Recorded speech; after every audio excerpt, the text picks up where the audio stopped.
Hey everyone, thanks for watching. I've been looking forward to creating a show like this for quite some time. And what this show is going to be about is we're actually going to take a senior executive, somebody who is that busy professional and talk about what they saw in the Pride of Ownership program. So we have Matt on the show today. How you doing this morning, Matt? Good. Good morning, Michael. Good morning, everyone. Hey, Good to be here. excellent. So should I go by Matt or Matthew? I always forget. Either one or what? Oh, go by Matthews. Fine. Yep. Matthew, very cool. All right, Matthew. So set up for the people watching this. I know your story, but set it up right. You had all these responsibilities, time commitments. I don't know if you work over 100-hour weeks. It's just set up how busy you were when we started talking about these pride of ownership things. Sure. Well, my background in real estate goes back to about 2006, and we've known each other a long time. But I think we both came into real estate investing from different angles, and then realized that we were both doing that. So that started for me years ago, and actually in my career, I had more time back then. So I was picking up essentially a rental at a time, and building cash flow and realizing how important and transformational that can be. It happened for me in my mid-30s, where I realized that in my job, further along I went, I was always looking for the next promotion and the next raise, and yet somehow my costs just kept going up, like family, 3 kids. And so I realized, like, I think I need something other than this forever, because when does this end? Like, at what point do I arrive, right? And looking for some way to not always be dependent on a job or a paycheck to come. And so it started slow, kind of following the one rental at a time methodology. But I had time to go find properties. And that was what changed as my career progressed. There were times where I really didn't do anything with real estate. I kept what I had. I loved the cash flow and never lost an ounce of sleep worrying about what the market was going to do, or whether the prices of houses were going to go up or go down. My property's cash flow. And so I slept well. And then as things got busier in my career, as I took on more responsibility in much larger organizations, managing worldwide organizations across multiple functions, I had zero time. And so when we just talked probably about a year ago, when your book came out, and I said, well, tell me more about this. And this whole turnkey thing was like, my first reaction was, oh, no, I know how to go find properties. I know how to do that. But it was like, but I'm not doing it. So the more we talked about the one rental at a time and the program and the turnkey, I thought, you know what, like, put my pride aside. Yeah, I can go do it, but I don't have time. So I really liked the whole like package turnkey idea and wanted to see that work. Yeah, I'm so glad you brought that up because, again, going back to 2006, you obviously have the interest in real estate. You are a seasoned landlord. You have properties in multiple states, right, as an investor. Yes. What really got you is as you kept going up in the organization, your time elements, the ability to commit those slivers of time to one rental at a time, disappeared. And you take a worldwide job in an organization with hundreds, if not thousands of people, plus 3 kids, growing family, trying to keep the wife happy. You just couldn't get there. Hence the one rental at a time idea, and the turnkey model was interesting. So the book came out. We had a phone conversation. I remember talking to you about, what do you want to do, right? Do you want to be the lender, or do you want to own these stuff? And you're like, let's go down there and check it out. So do you remember that drive we did about a year ago? Absolutely. Yeah. Yes. One thing that struck me was I hadn't been down to that area for some time, is how much it had improved. Mm-hmm. Coming out of the financial crisis and a lot of the challenges of the market, the suppressed market, and how much it had improved. And it struck me that it's people like you and what you're doing with one rental at a time that are making those improvements to neighborhoods, mm-hmm. Where people live. And I thought, wow, that's got to feel pretty good knowing that you're actually making a difference, right? Yeah, it was. And that's so, I mean, we should just say it, right? One of the markets you invest in back starting in 06 was Fresno, right? The other one is Texas, right?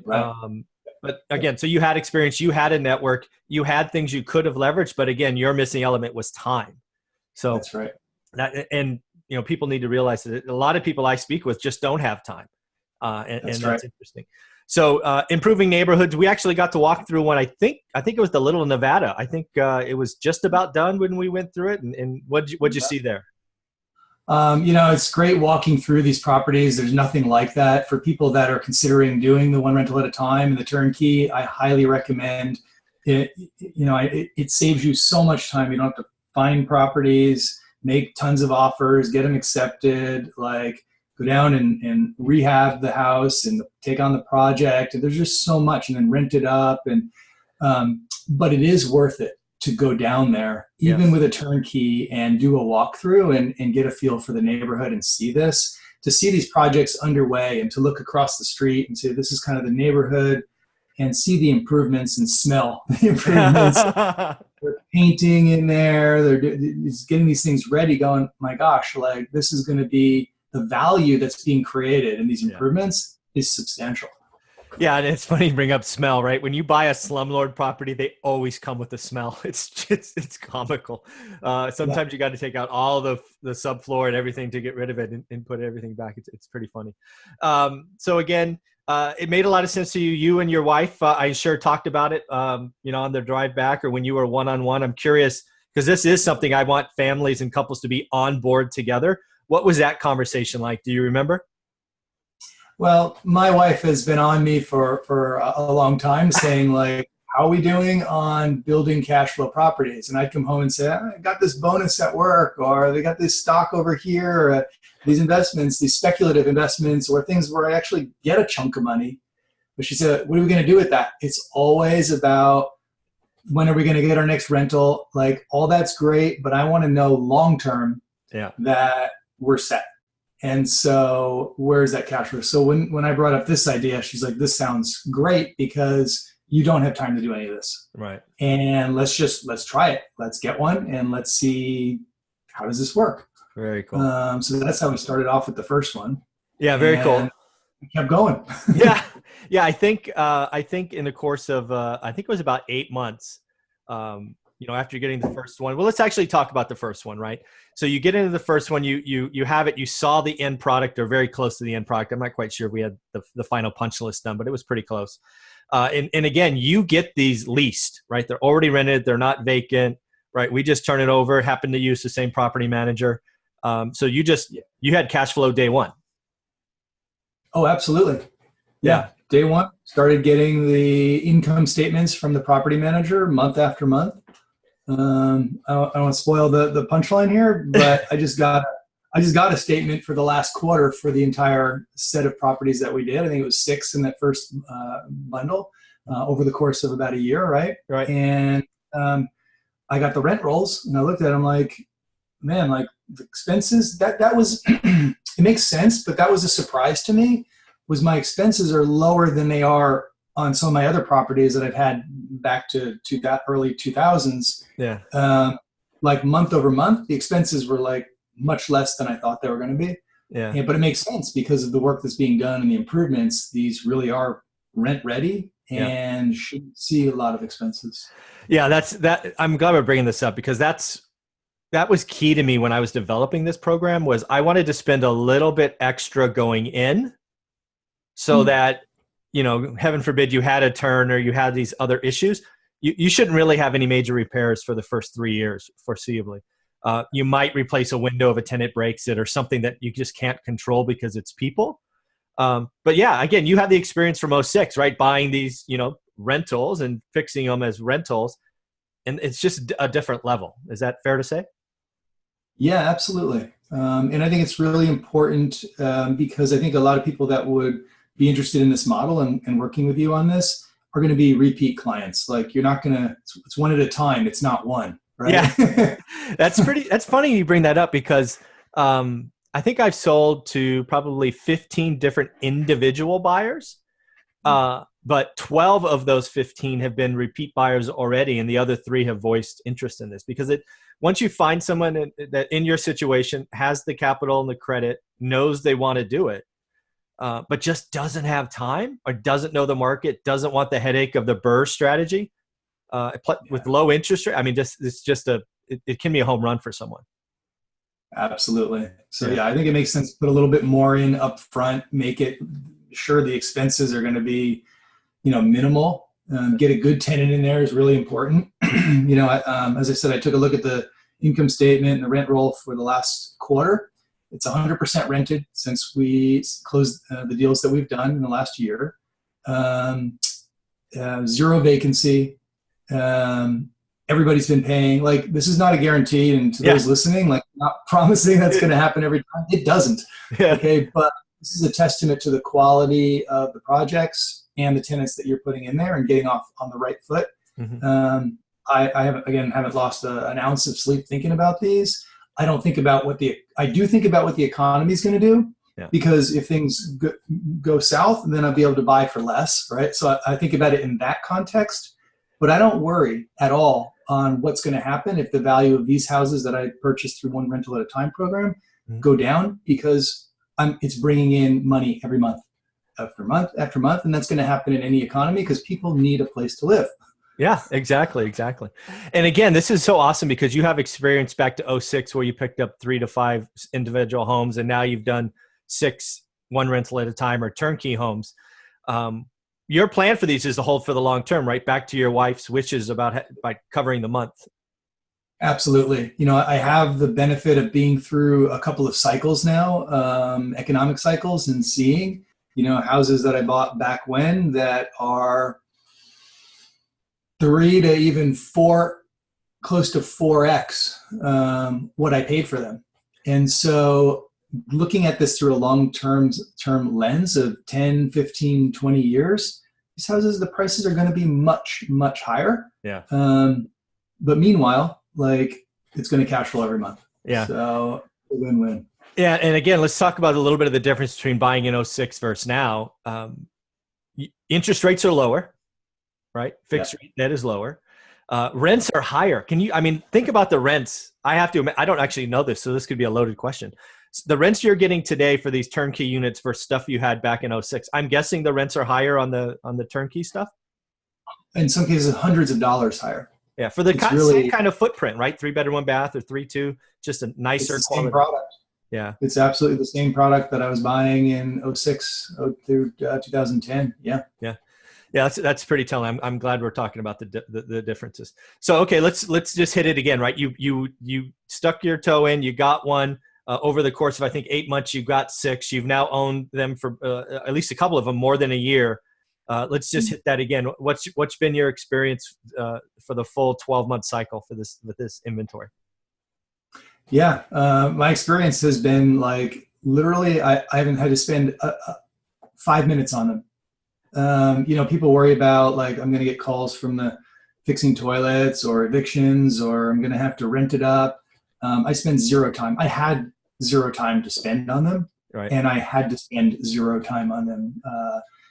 I use Regency. I use the property management in place there. I've used them all along, and just an incredible company and just high quality.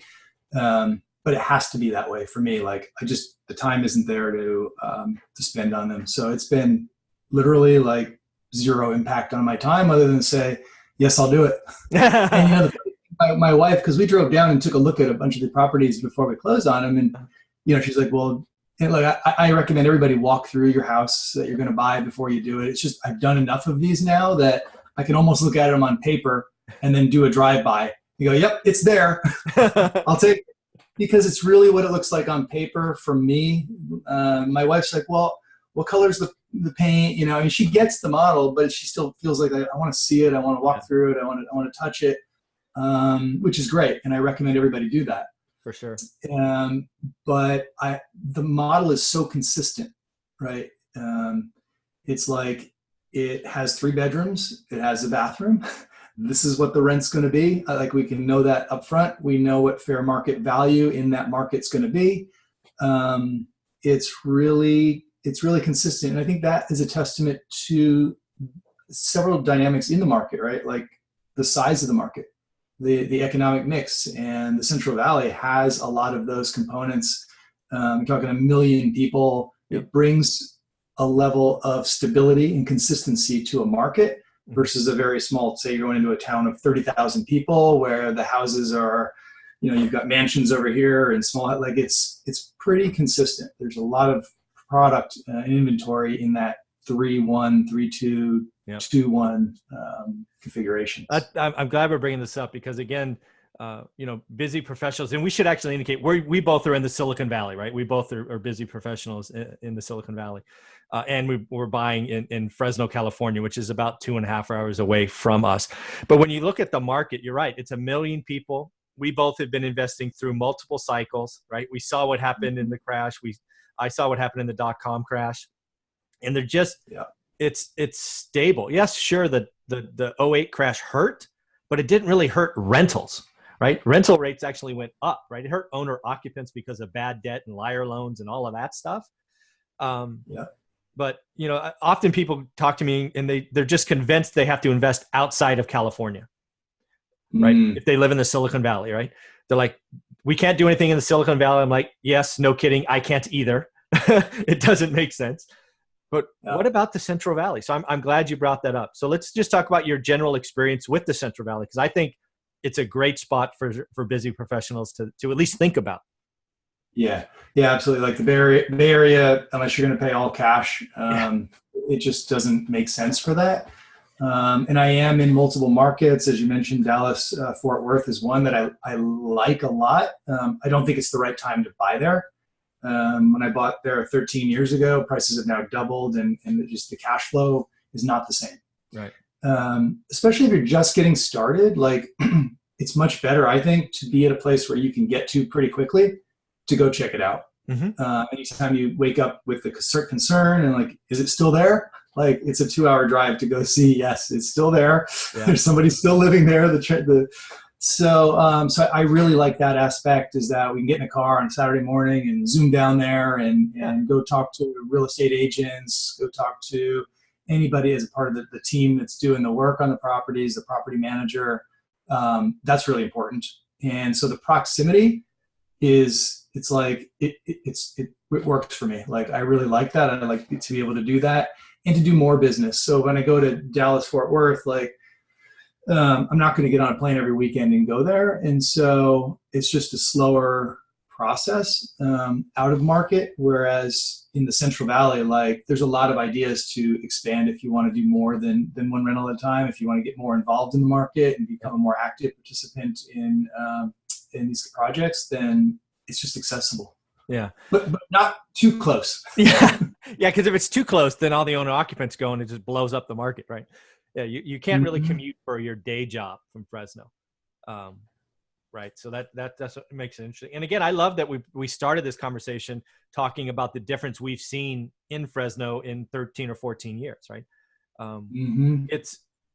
It's noticeably different than when we were starting, right? There were parts of the town you would frankly avoid during the day in 2006. And when we would look for properties, there were zip codes we wouldn't even consider. Yeah. And I don't think that's the case anymore. I mean, you tell me but I think you look at everything, don't you know? Yeah, I look at everything now. I think there's not a single zip code, right? You're absolutely right. Back in 06, like 03 to 08, there were several zip codes I would not even type in and look at. Just wouldn't. I mean, if it was free, I wouldn't want it, right? But now zip codes are too generic. I could miss opportunities. There are literally little pockets in some of the worst older zip codes that I now go look at. I don't recommend it for new investors because, you're 2 blocks over and you're like, not good, but you're right. That changed probably in like 16, 17. Investors like ourselves are picking up little houses in Fresno and just dramatically improving them. You go down streets now and you're like, this could be Palo Alto, right? Except maybe the heat's a little hot, but it's warmer in Fresno. That's pretty interesting. So as you look at these, going forward, these are just long-term holds for you, I'm guessing. Yeah, absolutely. Like the reason I go there, like I need to be able to not have to think about it, sleep at night, and just know that. And so these are long-term holds. I don't care what the economy does in the next 6 months, year, 2 years, 5 years, even 10 years. I know that these things are going to continue to increase in value in the long run. Yep. And in the short term, they're going to continue to cash flow every single month. And that cash is going to keep coming in.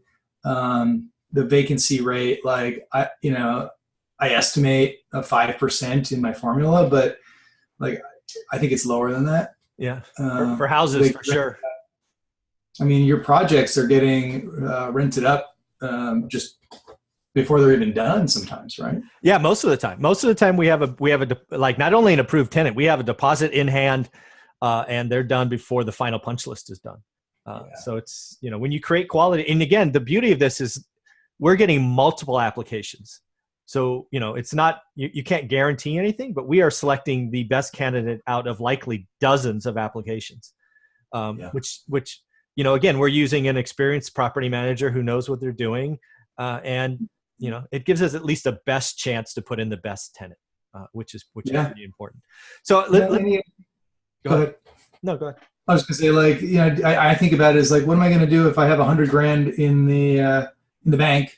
Like, am I gonna invest it? Could I lose it? When I put it into a property through one rental at a time program, like, it's there, the house is there, it's insured, it's protected. Like, I'm not gonna spend it. I'm not gonna go to Costco and buy a bunch of stuff and spend it. Like, it's locked away safely, appreciating over time, and giving me cash every month. Like, it's a great way to build wealth over the long term. That's awesome. So let's wrap this up. If you're a busy, technology worker, executive, even somebody out of state, and you've wanted to get started, what would you recommend they do? What should they look at? Should they get the book or go down there? Or what should somebody know who maybe doesn't know me think about these turnkey models? How would they investigate it, you think? Yeah, I would say read the book first, but don't read just that book. Read other books. There's a lot of good books out there on rentals so that you can kind of compare across, like, get a sense of what the business is all about. Mm-hmm. I would look at different markets, really. Like, you don't have to spend a lot of time on it, but just go use your calculator and run the numbers on Dallas-Fort Worth. Yeah. Run it on Florida, like, on the different markets, and see how they compare, right? Yep. And then I would say, like, try one. What a lot of people do, like, if you ask me, like, the one lesson I learned in real estate more than anything else is patience. I like that. It is absolutely patience. This is not a sprint. This is a long-term process. What I see people do, and not necessarily with you, but, like, they'll go out and buy one rental and get so excited, like they're signing papers, and I'm now an investor in real estate, and it's great because it feels so good. I mean, it really does. Like, yes. And you're adding a real value to the community, and it's like, it feels good. And then you get your cash flow, and you're like, okay, I'm gonna go do 3 more. Like, and I would just say, be patient, wait. Yeah. It's 6 months. Wait 6 months. Like, don't go throw down all your cash at once, and really get comfortable with the model, and try to understand as much about your market as possible. And I just think take it slow and be patient, and build your portfolio over time. I totally agree with everything you just said. And I'll just summarize it again. One is compare markets. I think that's absolutely vital. Dallas-Fort Worth today versus Dallas-Fort Worth 10 years ago is very different. Cash flows, very different. Values are very different. Compare Florida, whatever, right? I think that's awesome. Always stay educated, right? Read books. That's both how we both got started all those years ago. And then the one I really liked is, don't burn all of your cash in a weekend. I still remember someone that Olivia and I talked to, I want to say it was like 2010. So it was an okay time to invest, sure. But they went down in a weekend, saw 5, bought 3. I'm like, that kind of seems like gambling to me, right? Now it worked out, right? Because it happened to be near the bottom of the market, but that kind of attitude is not something I recommend. I like to buy one, sit on your hands for 90 days, 6 months, just to make sure you still want to be a landlord, right? Because it's not for everybody. Yep. Right. Absolutely. Yeah. So again, right, being a landlord, I'm sure since 2006, you've had some tenant stories, right? Tenants need to be evicted, stuff breaks, and it's not for everyone. Yep. Yeah. Yep, absolutely. And you've got to trust a property manager. We didn't get on that topic, maybe a topic for another discussion, but the importance of your property manager, that's the secret ingredient. And, I agree. Let's hit it. And part of this program is we stick you in with a professional property manager who manages thousands of units. So go ahead, hit it away. Yeah, I mean, it's the secret ingredient. Like your time needs to be like, you need to be spending no time on this. You need to absolutely trust your property manager. They need the experience, they need to execute. And then there's like the personality dynamics. Like some people are on the phone with the property manager every week going, what's this expense? What is this? Can we get a third bid and a fourth bid? And know yourself. Like it's okay to be that way, but understand that the property manager's working for you and building out their portfolio and operating. They're in operation mode for the day-to-day. If you need that kind of rigor on every line and every expense, you need a property manager that's suitable to be able to spend that time with you and to work with you on that. And it's not all of them.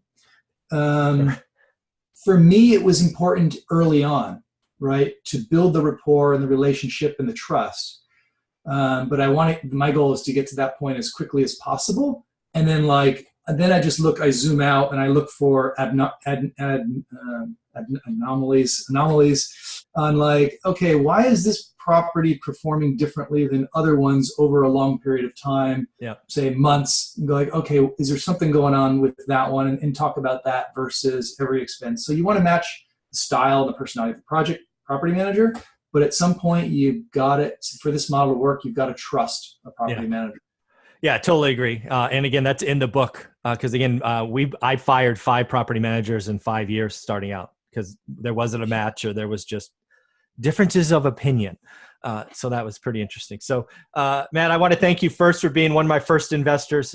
Your faith was appreciated. I'm so happy to hear that after a year, it's exactly what I said it would be. So I'm pretty happy to hear that. What you said, like 100%. I'm happy with it. Awesome. Let's go do some more. There you go. Thanks, family. All right. All right. Bye. Thanks. Take care. Bye.